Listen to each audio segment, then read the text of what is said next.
Hey, what's happening? Andy here with the Sports Card Life.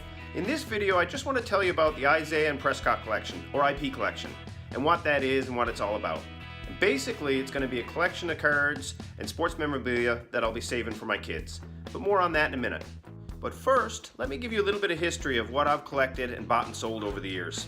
I've just recently got back into the hobby, as well this channel is brand new. So the IP collection is going to be something that I'll be able to keep you updated on as I add new cards into the IP vault. Some of the sports cards that I've owned over the years include a 52 Topps Willie Mays card. It's a neat story how I obtained this card. Back in the late 80s, probably around 1988, I would have been about 13 years old. Used to buy and sell sports cards at the local card show, have a table. We used to have a weekly, smaller show, and then there was a bigger monthly show. And at one of these monthly shows, a gentleman came over to my table with the Willie Mays card and offered it to me for sale. At first I couldn't believe what I was seeing. At this point I still hadn't seen very many 52 Topps cards in general, let alone the Willie Mays. So we negotiated a price and I got the card. And then I remember going over to one of the other dealers' tables, one of the bigger dealers, and getting a really great case for it. And I can recall him glancing over at the card in my hand and wondering, is that what I think it is? So that was pretty neat. I also had an O-Pee-Chee Wayne Gretzky rookie. I know at one point my dad had 7 or 8 of those, but I had one of my own.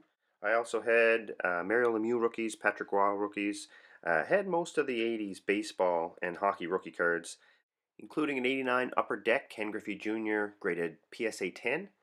I also had 2 SP Authentic Sidney Crosby rookie cards, both graded 9.5 Gem Mint from Beckett. Another beauty card I had was a dual auto Muhammad Ali Olympic card. It was signed Muhammad Ali, aka Cassius Clay. I actually sold that card to the Pawn Stars shop in Vegas on a trip. I made a little profit on it, but then I spent it on taking my wife out to a fancy dinner. Nothing wrong with that, but more on that one in another story. So to get back to the IP collection and what that's all about.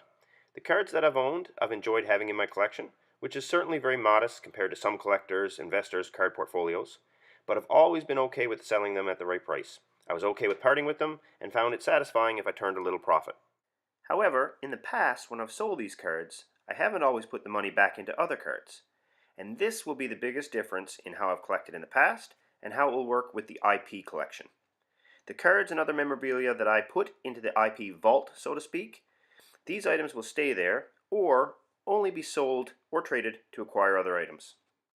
I'm also not looking to drop huge money right off the bat. I'm going to scale it up.